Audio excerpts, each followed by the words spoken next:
This is the Startup Pregnant Podcast, episode number 3. Welcome to the Startup Pregnant Podcast, where we talk to creative leaders about what it means to be an entrepreneur and a parent. I'm your host, Sarah K. Peck. Life can be really unpredictable, especially when you're getting ready to add a baby to your life. The sponsor of this episode, Aeroflow Breast Pumps, is dedicated to making the hassle of getting your breast pump a little bit easier. Actually, a lot easier. Head to aeroflowbreastpumps.com/startup to have them help you qualify for a free breast pump through insurance. And stick around because at the end of this episode, I'll walk you through how it works and tell you a little bit more of how Aeroflow breast pumps can save you so much time. This podcast is made possible by sponsors like you. Consider supporting this podcast with a monthly donation on our Patreon page. Head to patreon.com/startuppregnant. We've got folks who we call our coffee friends who donate the equivalent of a cup of coffee each month to make this show possible. And we're backed by companies we believe in that can help make the lives of busy entrepreneurs and parents a little bit easier. If you want to become one of our company sponsors, head to startuppregnant.com/podcast and get in touch. So today we get to talk about what it takes when you suddenly become a mom. There isn't one path to becoming a mother, and I've been really curious about exploring lots of the different stories. That's one of the reasons this podcast exists. Whether it's becoming a stepmom, adopting kids, being a single mom, or being surprised that you're becoming a mother, motherhood is a complex and interwoven journey. That applies to parenthood as well. Today, I'm interviewing Nicole Walters. She's an entrepreneur based out of Washington, D.C. She became a foster mom to 3 kids that she calls her tinies, and she tells the story of how these kids came into her life and her journey in becoming their mother. Before we talk about that, we go back to what her childhood was like growing up in the U.S. as the daughter of 2 African immigrants. I met Nicole while we were both speaking at a conference for bloggers. We were talking to business owners in Boise, Idaho earlier this year, and her energy and enthusiasm made us become fast friends. I have to say, I was really grateful for her support when I was backstage. She was like, "You got this, Sarah." And it really made me feel just like even more excited to go on stage and to be a part of this conference. And as an entrepreneur, Nicole has a very impressive resume. She quit her job in front of 40,000 people, and she started out on her own and had a huge success her first year. Today, she's the founder of the Monetize Life, and she specializes in what she calls income makeovers, something we'll get into as well on today's show. So I'm so grateful to Nicole for taking the time to join me on this podcast. Before we get started, please subscribe on iTunes, leave a comment and a review, and take 5 minutes to write a note or put a comment up or give us one of our first reviews, because that is what helps support us so much and tell other people about this podcast. All right, let's dive into our chat with Nicole. Hi, everybody. I'm Sarah Peck, and today I have Nicole Walters on the line. She is amazing. I met her at a conference in Boise where she absolutely cracked me up. She smashed it on stage talking about rich friends, building your business, and monetizing yourself. She's also the foster mom to 3 kids that she calls tinies, and I'm so excited to have her here today and to ask her lots of questions and to get her wisdom and insight. So, Nicole, welcome to the Startup Pregnant Podcast. Hello, Sarah. I'm so excited to be here. Thank you. I'm so excited to have you. I had such an amazing time with you at the conference and seeing you on stage, so I'm so glad that you're here, that my audience can hear more about you and all about you because you are so spectacular. It was serendipity, Sarah. Okay. I did not expect that when we would meet in Boise that it would be like this lifelong friendship. I've claimed it. It's happening. Claim it. It's done. It's done. So we had such a blast. It was really good. And we got to giggle a little bit and talk backstage as well. Mm-hmm. And I got to learn more about you. And I said, I have to have you on the show. I want to know more. And I know that your story is out there. You've spoken a lot about how you grew up and how that influenced your business. But can you start by telling people who don't know yet, what was it like growing up? What was your childhood like? Where does Nicole come from? Gosh, do I even really talk about that much? I don't. So this is exclusive, but I grew up in Washington, D.C., and I'm the daughter of two African immigrants. They worked really, really hard to come here.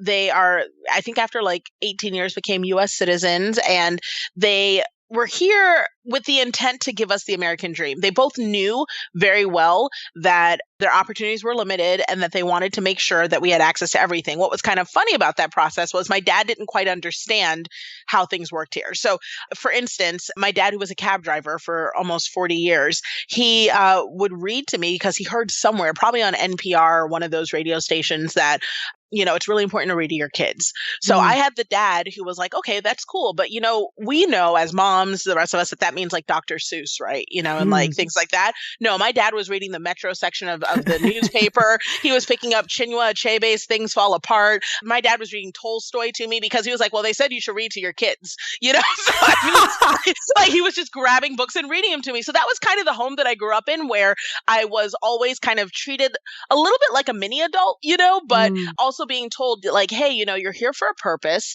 You have the access to the greatest opportunities in the world, and there's no excuse for you not to be and do your best. So I would spend a lot of times in the front passenger seat of a taxi cab driving around Washington, D.C., looking at the place where it all happens and wondering, how am I going to get to be part of this? Wow. So how did that set the stage for your foray into the world of work and then into entrepreneurship? I ended up getting to go to some of the best schools, again, in a very like fate-driven, God-driven way, where my dad had a passenger at one time who was, I think, like the head of some education board, as is common in DC. And this passenger told him, my dad was getting ready to enroll me in DC public schools, not knocking them, but, in DC, there are a lot of opportunities. And my dad said, he was getting ready to enroll his daughter. And this passenger was like, no, I can get her into one of the elite private schools on a full scholarship if you're willing to do the work.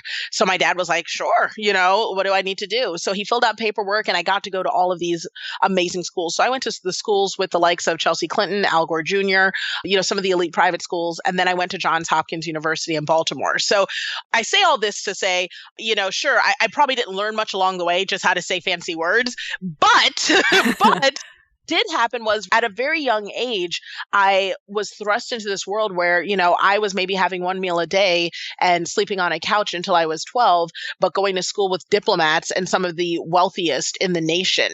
For the longest time, I was trying to figure out what's the difference, because I knew that I was excelling in school. I knew that I was, able to make friends easily and that I did very well, but there seemed to be some disparity. There seemed to be some gap there.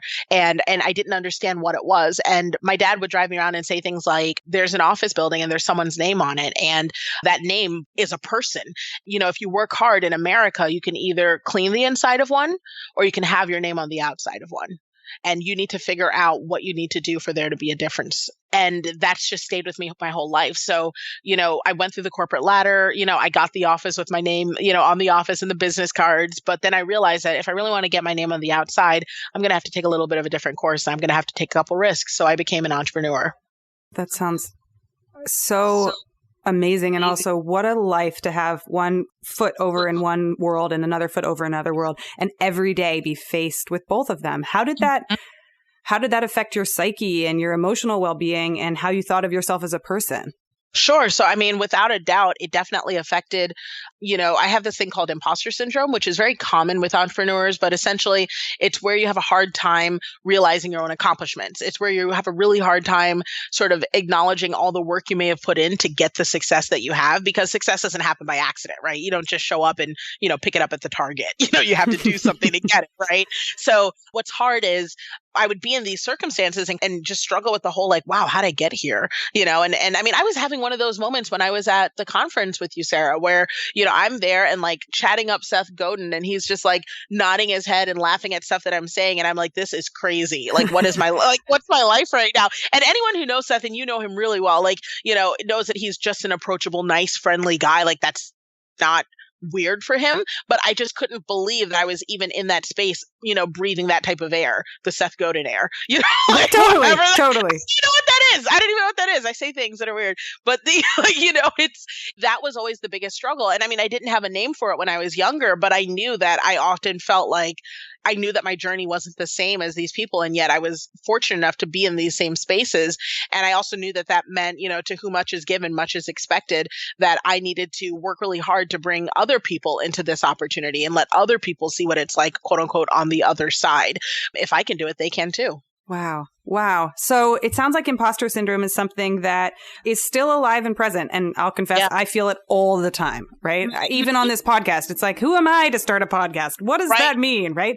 So what do you do with it? How do you deal with it? How do you embrace it? And what are some of your ways of reconciling with imposter syndrome? Sure. So one of my tactical things that I do is every quarter, I actually just make a list of what I've done in a very matter of fact way that doesn't feel like I'm flattering myself, because a part of imposter syndrome is that it's kind of weird to compliment and acknowledge and all that. So I work really hard to make a list. Like, what have I done this quarter? Have I done this and have I done this? And I have to fight really hard not to get into the whole, but you didn't do this, you didn't do this, because that's a battle, but I try to write down all the things like I did this, or I hit this monetary goal, or I, helped this many people. And in writing down that list, when I look back on it and success shows up, I can say the reason why you got this feature in Entrepreneur Magazine, the reason why you got a keynote speaking part at this engagement is because of this list of things you did. And as much as you want to say or feel, or your brain is lying to you and telling you that you aren't accomplished, you did all of these things. And recently I started incorporating things that I do that aren't just business related, because as a mom, I beat myself up a lot, what mom doesn't, but I'm always like, I'm not home enough, or I missed one more bedtime, or I could have had one more cuddle, or I didn't put dinner on at this time. And so I started adding stuff to that list. Like I got my kid enrolled, or my kid had perfect attendance this month, or put a healthy dinner on the table every single day, or I drank 100 ounces of water, just like real life accomplishments that we often sweep under the rug as not that important. I've started writing down because they're moments of growth for me and they deserve to be celebrated. I love that so much. And so many of the things you just listed too are things that you'd beat yourself up for if you don't do, but then if you do them, you're like, no, whatever. Well, what big deal? It's so no easy, big deal. Right? At least I kept my kid alive. Isn't that what everyone does? It's no, that's not what everyone does. I'm not even kidding. Just this past week, I took my 15-year-old to the doctors for her annual exam before school started. And they're like, yep, everything came through. She's clear. Her blood works good. Her vitamin levels are good. I was like, can we have a round of applause for me right now as a mom? My kid is not dying collectively. And I sure enough made everybody clap for me because I deserved it. You know what I mean? I was like, look at me. Smart. We're going to celebrate me keeping my kid alive right now because this right here, huge. You guys would understand. Every day it is touch and go in my house. This is a big deal. I'm going to have my moment. We all had a laugh about it, but inside I was secretly like, whew, I didn't kill her. Woo, She's doing great. So, not only a clean bill of health, everything's good. Good vitamin levels. Right? Everything's good. Mental well-being. She has clear skin. I'm winning on all fronts right now. That's amazing. Okay, so I really want to ask you about this. So you are the mom of 3, right? It's 3? Yeah, 3 little girls. 3. And you're a foster mom. Can you tell us what that means and when you became a mom and that backstory? Yeah, sure. So this is a backstory that I tend not to share often or on stage, but I will tell you because we're friends, Sarah. And I've shared, I think, once ever on stage, and I don't really talk about it on scope, but my girls are cleared with it. But I am not a conventional foster mom, meaning I didn't go through a regular foster mom certification program. My kids are not government sanctioned, if you will, or, they didn't come to me from that way. But essentially what happened was back in October of 2014, my husband and I were going out for dessert. And when we were going out for dessert, we bumped into a lady who was panhandling. And she had what would be my youngest daughter, who had just turned 3, on the street with her. And we stopped to give her $1 and just kind of, chat her up. And after that, we continued on to get dessert. The restaurant was closed. I came back because I couldn't believe that it just didn't seem right. That mom feeling where you're just but you don't have to be a mom to get the mom feeling. It's the same feeling that you feel when you're walking down an aisle of a grocery store and you see a kid about to fall and you kind of lurch forward to catch them. It's that feeling. And I just knew that something wasn't right. So we stopped and we decided to take them out to dinner just so I could, do my nosy thing and ask them more. And when I did, it became very clear that there were a lot of other issues going on aside from poverty, drug use, mental health, things of that sort. And I was just very concerned for the well-being of this younger one. And so I asked the mother, mentioned that she had two more at home, at home being a small like Section 8 apartment. And she said, if you want to meet them. So my initial intentions were just to sort of provide a mentorship role. And that's kind of what it was for about 6 months. I would bring groceries weekly to the family to make sure the kids had food. And I would pick them up every day after school, the three girls. And I would actually keep my youngest, with me most of the time because she was so young and her parents were heavily addicted. That's what it was for actually about a month, not 6 months. And then I found out after a month's time that their mother was going to jail for a year for a variety of crimes. And her intention was to let the children go into the system. So it was at that point, about a month after we met her, that my husband, who's an attorney, drafted up some papers for us to take custody of the girls. So we had the girls into our home at that time. And when her mother came out, it just was very clear that it was probably the most stable situation for them to remain with us. So we did that. And we did that for about a year and a half. And then we knew that we needed to move to like a different school district and get a different home and just move everything around and then also get some paperwork to make it official. So as of August 2016, that's exactly what we did. These are our daughters. They call us mom and dad, and we've had them ever since. That's how I became a mom. It's not a traditional foster situation, but it was exactly what it needed to be. So I have so many questions about this, and tell me as much or as little as you're comfortable with, because obviously this is very personal. Did you want to become a mom? Did you know that motherhood was something you always wanted to participate in? Was this more of like wow, this is an opportunity that's in front of me and I'm doing this? How was your experience of going through this transformation? In reference to wanting to be a mom, I found a letter that I wrote to myself in like 10th grade because my teacher, Duncan Kriebel, was like, you got to write these letters to yourself. So I found this letter. And in the letter, I said I wanted to be a mom. I can tell you, though, not really what I thought when I was older. My husband, we discussed like possibly having children, but we wouldn't even start until I was around 32. And I just turned 32 last year. By then, I'd had kids for 3 years, so there's just a lot of other things I wanted to do first. So that's the truth of it. Parenting was not something that I saw in the cards for me timing wise or in the near future. That said, going through this transition with getting the girls, when we first met them, the intention was to just be present and do whatever they need to be successful. That was my focus. So whatever that meant, whether it was just providing food or making sure they had clothes or giving them a good Christmas or inviting them over or answering questions or being a mentor, whatever it was, that was what I was going to do. And I'm a very big believer that if you get into any type of mentoring or fostering or whatever with children, what those kids need more than like stuff and love is a consistency of presence. So honestly, that's parenting, right? Like kids just want you around. They want you to be present. And so what I knew was that once I was in, I couldn't get out. Or I wouldn't get out. That just wasn't right. And I remember looking at my husband that very first night and saying, we can never leave. Like once we're in, we're in, so this is our time to decide because once we're in, we're in. And then as each stage kind of progressed where they were spending more time at our house and the first overnight stay and our first like kind of vacation together and the first summer they spent with us. And, the first time I was going to their school, each time I would talk to my husband and say, we're going a step further. If we're going to go further, we can't ever come back on this step, right. Like this is a new level. No, I didn't anticipate it. If you'd asked me 3 years ago if I'd be, a mom of 3 kids with a kid going to college and one starting kindergarten and, that I'd be 32 and doing all of this, absolutely not.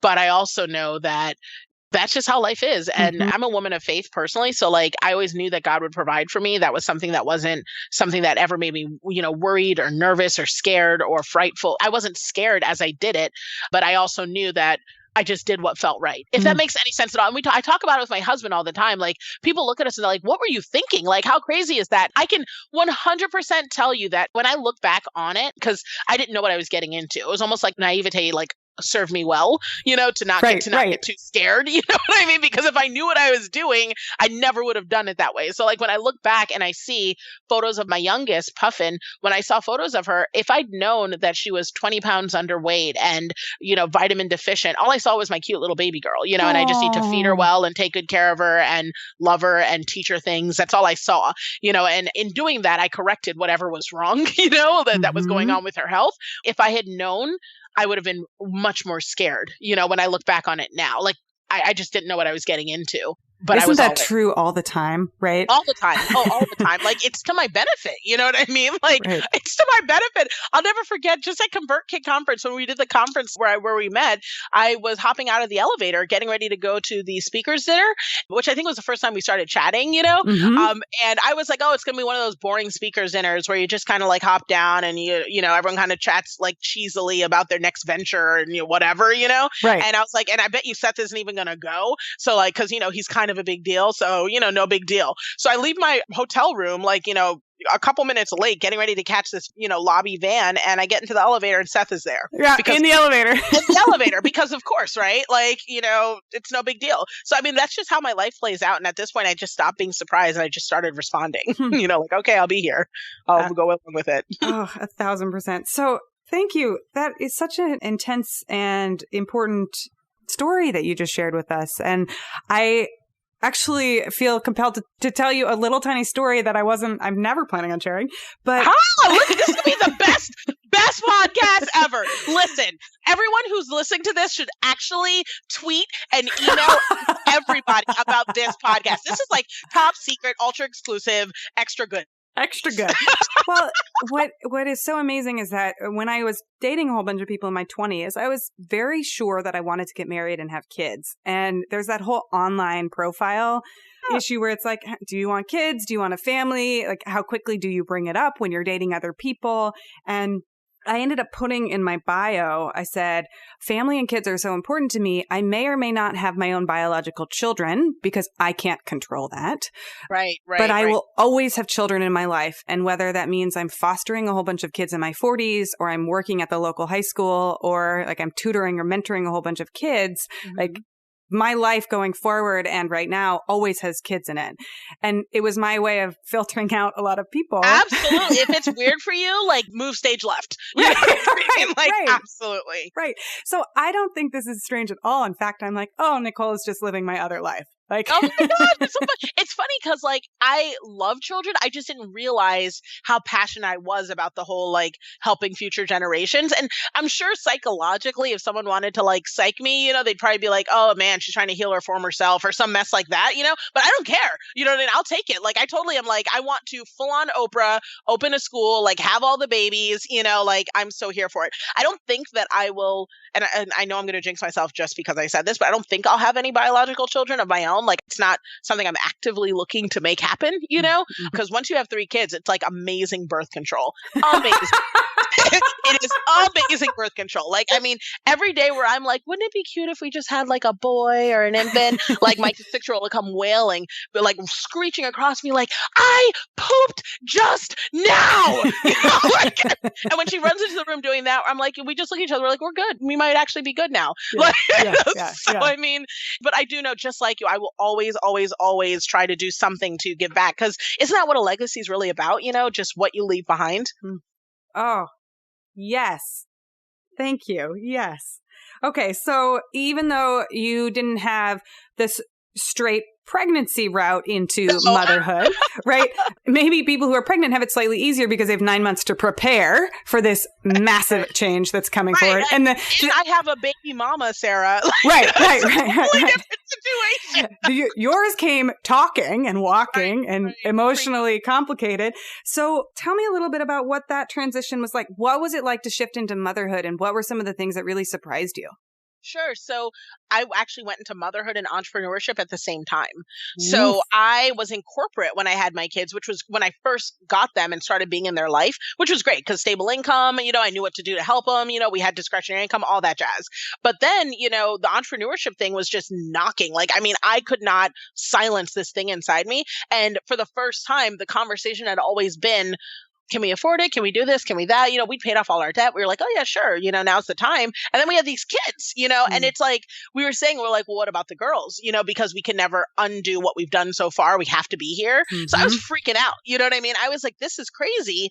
How will I make this happen? And then eventually it was like, you know what? There's no perfect time. Like, we're already parents. We can never stop being parents. So are we just not going to do this thing, that you want to do? So I jumped into entrepreneurship, and I got to tell you, if you can parent, you can be an entrepreneur because you don't know anything about what you're doing, and you're doing the most important job in the world. So that absolutely means that you can be an entrepreneur, because going into entrepreneurship, I mean, that is the thing I'm faced with every day. A situation where it's like, I have no idea how to handle this. I've never done this before. And I need to use my resources. I have everything on the line and I've got to do it to the best of my ability. And I'm faced that with my kids. I've got a, 6-year-old I'm enrolling in kindergarten. I don't know what that's like. First time for everything, like I've got a 17-year-old I'm sending to college and I'm tapping into my own personal experiences, but so many things have changed in the 3 years since I was in college because I started lying about my age this year.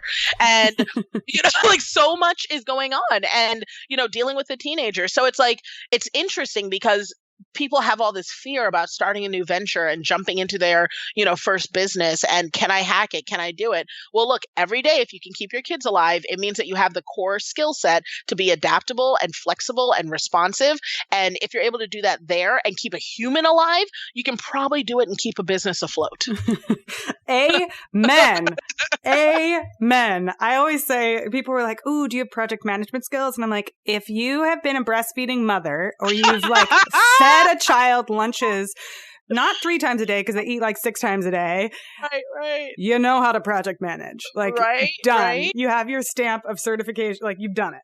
Let's talk about the responsiveness. I mean, how many moms, like I've gotten phone calls in the middle of the day, like I was supposed to bring a lasagna for, after school class. And I'm like, what? It is 9:30 in the morning. And what am I doing? I am whipping together a lasagna, driving down the highway, taking a call with like a lasagna and a pot holder in one hand in my passenger seat so it doesn't spill everywhere. If you can handle those moments, you can handle whatever life's going to throw at you. Totally. And a lasagna is not an easy thing to whip together. It is not. I mean, I'm not kidding. A pot holder on one hand while balancing it in the passenger seat saying, if this goes wrong, if this goes left, it will be a full-on disaster. So yeah, I can do anything. I'm a superhero. Yes, you are. You actually are. So one of the things, I want to ask you some questions about this amazing business that you have. One of the things that you coined was this term rich friend, which I love. You call everyone your rich friends. So how did that come about? What does it mean? Why is it so important? Sure. So it came about because I say ridiculous things. So that's like pretty much how most of the things happen. Essentially, I talk about how Gail has never complained that Oprah was her friend. She's never been like, oh man, all my friends are so rich. It's just awful. You know what I mean? Like nobody ever was like that. And if you're going through life, it's important to carry and collect and be close to people who are rich in multiple ways. So I have friends who are rich in purpose. I have friends who are rich in health and fitness. I have friends who are rich in family and spirit. Actually, most of my friends are rich in family because that is a core priority that I like to share with a lot of my peers because it means that the advice is going to be from that standpoint. We never sacrifice or, compromise family first. Everyone is rich in many different ways. And isn't that what we're seeking to have? Just lives that are just rich and bountiful and abundant in these different features. So, I mean, I seek to have rich friends and all my rich friends in my business, all my students are rich friends. Anyone in my community, they're rich friends because they're already rich. We're just working on the money part, and that part's easy if you get these other things in line. So yeah, that's where that came from. And I love it because people, they really get it. They're like, I am rich, and it's like, and I'm just waiting on all my money, that's all that is. Yes. Oh, I love how you define it. I love that it's about abundance and it can be in so many different areas. You might have a rich friend who is so rich in musical talent or like a rich friend dinner where you're all sitting on the floor eating like leftover spaghetti, but you have such amazing conversations. Absolutely. Absolutely. And like, that's what we want to collect, yes, there is some advantage to collecting the financial stuff, but you know what I've learned? After you can make a ton of money, nothing else matters but having the people around you that you can love, impact, and spend that time with. So yeah, I want to be rich. I want to be rich in all of these different areas, not just financially. So on stage at ConvertKit, you talked about the rich friend mindset and you had the whole audience like standing up and responding to you. And you were like having fill in the blanks about Kim Kardashian and like, we do not do, and everyone had to respond. So can you share a little bit of how you got this wisdom and what this wisdom is that you're so passionate about this rich friend mindset? Sure. So I got to tell you, one thing you learn after the age of 30 is that you don't really know anything. And like, where do you get off? Like trying to tell people stuff. So just be completely honest, where do I get this wisdom? I don't know. What I do know is that these are the things that have worked for me. And if people are telling me, hey, Nicole, you have aspects of your life that I wish to attain, whether it's a happy marriage or kids that are, only driving you sane 4 days a week, or only driving you crazy 4 days a week, or you've got a bank account that I like to have, or a career, or, beautifully exfoliated skin, whatever. I like to share my secrets. So, that's where they come from. My Rich Friend Manifesto is basically just a breakdown of the things that I believe in, the things that I apply every single day in order to find the success that I have. And obviously, business is dynamic. People are changing. I'm sure I hope that they evolve over time as I learn more. But for now, they work for me. So a couple of them is like the first thing that I always believe in is do the work. Now, do the work is the thing that I will, if there's nothing else anyone takes away from me, it's hammer home. Because really, if you want to build what others only dream about, you have to do what they only talk about. And what's crazy is there's so many people who are afraid to roll up their sleeves and get off the couch and take action. And they ask me all the time, Nicole, like, what are you doing to get an advantage? What are you doing to be a differentiator? Well, you know what? My work ethic. I grew up poor. I didn't have a lot of the resources. I didn't have the tools and the extras, but what I had was the time, and I had crazy work ethic and determination to not be a statistic. And if you are out there willing to work harder than the person next to you, no one will ever beat you, period. So if you're willing to do the work, you are going to be rich in all different facets. So that's one of the key tenets of being a rich friend. But yeah, I got a bunch of them. Like, I also like things that rhyme. I feel like it helps people remember better. So yeah, go on. Okay, so balance is bogus. That's one that I learned as a mom.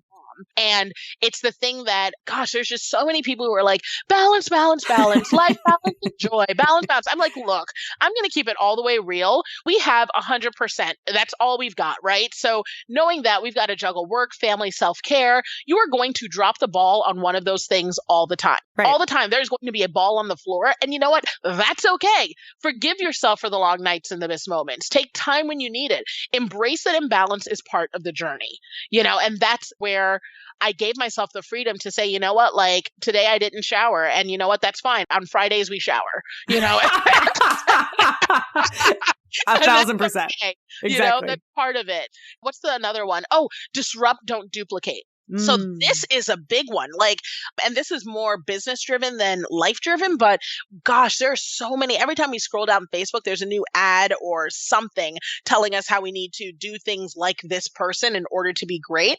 And you know what? The world doesn't need another carbon copy, right? It needs people who are brave enough to build something different or better or new. And I know that for me, one of the things that's just really helped me whenever I walk into a room or as I built my business or when I hop online is recognizing that I want to be original in a sea of sameness. I want to be the person that when people see me, they're just like, I don't know anyone like this crazy girl, whether it's because I make them laugh or because, my skin is so radiant that they just cannot believe the mahogany undertone shining out from it, whatever it is, whatever it is, I want people to be able to say, gosh, she inspires me to be my best self, not be her best self or her version. And when I focus on being a disruptor in my business and trying something new fearlessly, that's when innovation happens. And that's where you really make an impact that's permanent and really changing in this world. So yeah, disrupt, don't duplicate. So I want to pause here for a second, because one of the themes of all of these things, in my experience, is that if you're disrupting, if you're going out there, if you're doing new things, if you're trying to be at the edge and you're working your butt off, is that the emotional experience is one of maybe confusion, imposter syndrome, turmoil, questioning, like doubt, insecurity. How do you reconcile those two things? And I also want to say that you being so honest on this, being like, I don't know. I don't have all the answers. I don't know. Like everyone who's listened, I start most of my, anytime I have a client or a consult or anything, I start most of it with you probably shouldn't listen to me. I'm a hot mess, but I am a functional hot mess. So, and that word is the difference. So if you want to listen to me, it's because I'm functional, but I'm still a hot mess.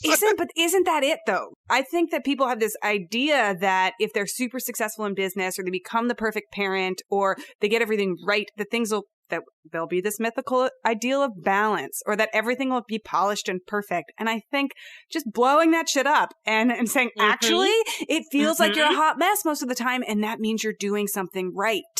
Yep, absolutely. Absolutely. I mean, the thing about it is, I think that whenever you're jumping into this space in this world and you've got your brain telling you lies and you're freaking out about whether or not you've got the clarity or you're going to do the right thing, it breaks down into two things. The first one is to guard your greatness, right? Mm. Guard your greatness. Only you can decide who you're going to allow to influence your mindset. So don't give that power to people who don't deserve it, right? Mm. So, I mean, I know that every single day my brain will tell me enough reasons why I can't, I won't, I shouldn't, I didn't. The last thing I need is to have people in my environment, my space, on my timeline that are saying things like, oh yeah, this is stupid, or oh yeah, isn't my life horrible, or oh yeah, blah, blah, blah. Like, I don't need it. I just don't need it. So my friend list, when I went into entrepreneurship, started out at 2,260 something, right? Now I'm at 264 people.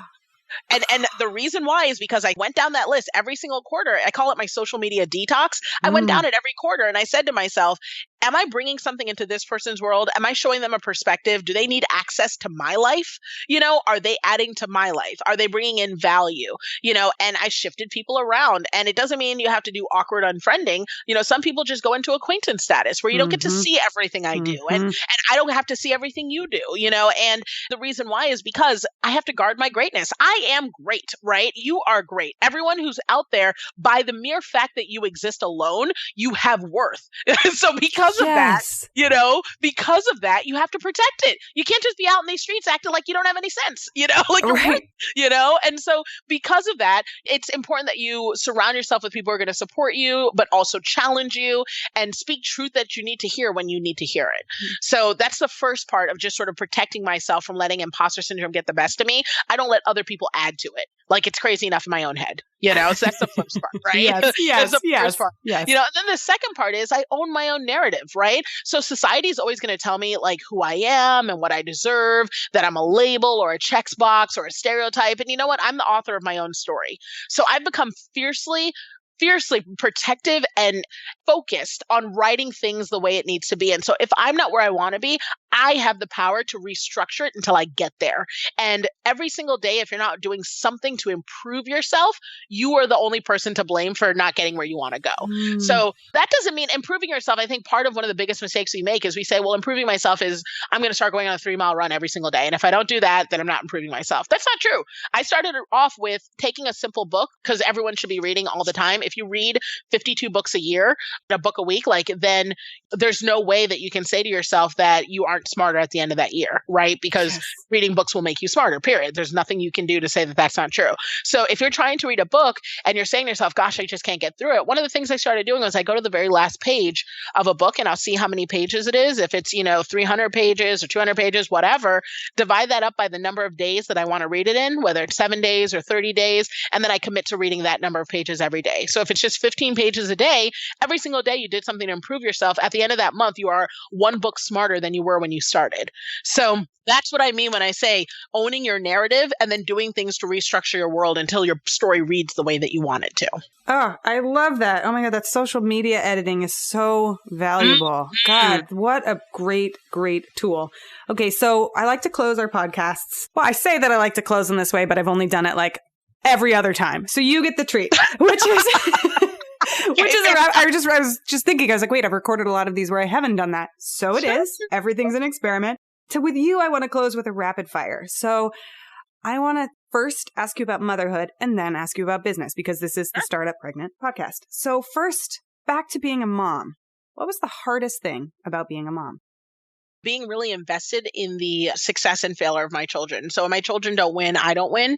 And it's just really, it's hard. It's hard. Right now, the hardest part is letting them fail and knowing that that is the guised version of success. So it's like, if I don't put you out there and let you fail, I actually am failing. It's a weird mind trip. Yeah, you got to push them out and let them fly. What do you wish someone had told you before you became a mom? Geez, I'm not lacking things. I have too many things. Things from, they have potty seats that actually make the toilet seats smaller so that your 3-year-old doesn't fall in, right? That was a moment where I didn't feel like I was getting it right, So when you're fishing your kid out of the toilet, that was one of those moments. So those all the way up to you won't know all the answers. Like if you don't know the answers, that isn't because you're failing. It's because there are no answers. Like mothers, I regularly use my community to go in there and say, hey guys, I have a mom question. I have no idea how to get an age appropriate outfit, formal outfit for a 15-year-old because everything's like cut in half with crop tops. You know what I mean? Right. I don't know how to find something, that would make her feel comfortable. And if I didn't lean on the community that I have and ask questions, you literally won't. That's where the answers come from. I had no idea. I thought everybody just knew these things, and that's not true at all. I didn't know that, I want to change a million lives right now. Everyone listen closely, grab your pens. I had no idea. I had no idea that kids who are toddlers, almost up to the age of 11, don't need belts, that they're adjustable belts on the inside of their pants that are like little buttons with elastic straps that you just pull to make the waist tighter. Oh my God. I changed lives. Change right lives. now. Change lives. I changed lives. I had no idea. I was out there looking on Amazon for 2 hours for a belt for a 4-year-old. Doesn't exist. Right. Because it's inside the pants already. And I found out from my community. I said, guys, I can't find a belt. And they were like, all pants are adjustable. Which, just as an aside, they should do for maternity pants. I'm just going to say. That for all pants. For all pants, right? You're like, did I have tacos today or not? Great. I get at least one button. What is the biggest misconception about motherhood? So like something you thought or believed before you became a mother or that you think society believes? Oh my gosh. The biggest misconception, which I cackle about all the time, is that someone can do it better than you can. It's hilarious to me that people think that, because like Susie is the one who always comes in and always brings the cupcakes and she's a classroom monitor and she like throws the best parties, that for some reason she's a better mother than you are. Like, absolutely not. She just does it differently. I came from parents who came from Ghana, West Africa, grew up in Discovery Channel thatched hut roofs. And, my mom worked as a secretary for a boating insurance company in like the catacombs of the offices. And, here I am, with an amazing career, an amazing business, being an impact in this world. And no one would have ever suspected that from someone like that based on society's misconception. So what she did right, though, was show up for me every day, teach me what matters, made sure that I knew how to respect the opportunities that were given to me, and make sure that I understood my purpose and my worth. If you do those things for your kids, as well as, feed them and stuff, you'll do fine. So, similar questions for entrepreneurship. What was the hardest thing about becoming an entrepreneur? Oh, you're going to fail every single day. Every single day you're going to fail. And you're going to think that, the fact that you failed in that moment means that you're going to fail at the process, when in reality, failure is an event, not a person. Yes. What do you wish someone had told you before you became an entrepreneur? Failure is an event, not a person. I didn't know. And I was like, hi. What do you think is the biggest misconception? People looking from the outside, entrepreneurs are always doing this. I think now one of the biggest misconceptions is people aren't being vulnerable. They're not wearing their story on the sleeve. They're not sharing the ugly bits and everything. So what's happening is people are thinking entrepreneurship looks a certain way, when in reality, entrepreneurship looks like tears. It looks like big wins followed by big losses. There's lots of ups and downs. It's not, Mai Tais on a beach in the Bahamas with a laptop floating on your way too skinny knees. That isn't, I don't know what that is. Yeah, you know what I mean? Floating laptops? I've never seen it. Yeah. For me, maybe like, 2 to 3 weeks a year when I'm on vacation. And if I'm on vacation, my laptop shouldn't be on my knees. Yes. You know what I mean? Yes. So 1,000%. One of those, so I think that is one of the biggest misconceptions out there. Entrepreneurship is work. It's doing the work, it's serving, but there's joy because what you're doing, serves a purpose in this world. So yeah, that's entrepreneurship for real. Wow. Thank you. So where can people find you and what's next for you? So everyone can find me at NicoleWalters.tv. You can find me there. If you put in your email address, I will actually be in touch with you pretty regularly, because I love to send out emails probably once a week with photos of me. I look really good in like an 8x11 frame pewter on a mantle. So you're welcome. I'm just kidding. I said business tip, positive things, what I'm up to, events that I'll be in. I do brag on my kids a little bit too. So you may actually get a photo here and there. Yeah. And Nicole has an amazing Periscope channel where she answers questions and talks and riffs about amazing ideas. And I love it. You're so approachable, accessible, and real. And you just speak from the heart. And it's one of my favorite things to watch. I was telling you before we got on this podcast that I was like watching like episode after episode after episode early this morning. Oh man. They're so good. They're like, so don't good. do it to yourself. No, do the work. I did the work. All right. Yes. Thank you so much. I cannot wait to share this with everyone. It has been such a treat to have you here. This was so much fun, Sarah. Thanks for having me.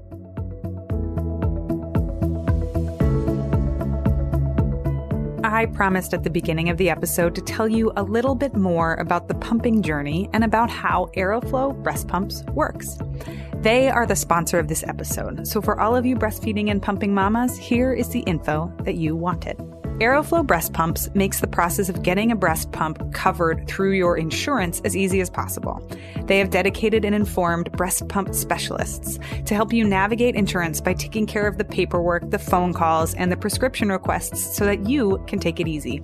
They're available by phone, text, or email to answer any questions you have during this exciting time in your life.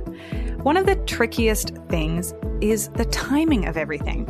A lot of insurance plans only allow you to get a pump within 30 days of your due date. Let me tell you, figuring out when that baby is going to arrive and then getting everything done within these exact timeframes can be really hard. They take care of everything, including contacting your physician for a prescription, recommending the best breast pump options for you and your lifestyle, billing and processing those insurance claims, and shipping the breast pump to your door free of charge. The entire process is totally free. So if you want to work with them to get your breast pump, go to aeroflowbreastpumps.com/startup and they will get you started right away. Thanks for being a sponsor of Working Pumping Mamas, Aeroflow Breast Pumps.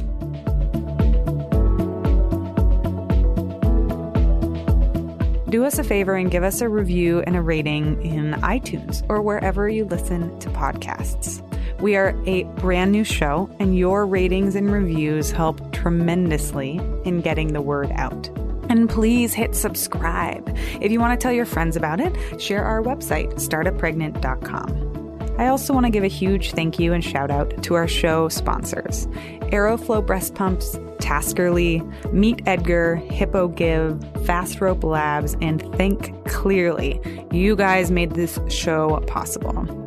One of the reasons this podcast exists in the first place is because we put out a call for sponsorships, and we were overwhelmed by the response that we got.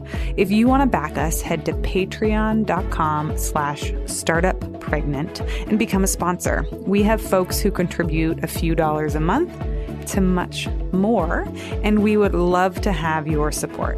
Our next goal is to back all of season 2. So if you like what you hear and you like the stories that we're sharing and you think it's important that we build this, please leave a review on iTunes, hit subscribe, head over to our Patreon page. Basically, tell us that you want more of this and we will keep doing it. There are also all sorts of fun prizes and things you can get for backing at various levels of sponsorship. So if that's your jam, please do so and tell your friends about the show. That's all for today. Thank you so much for listening, and I will see you on the next episode.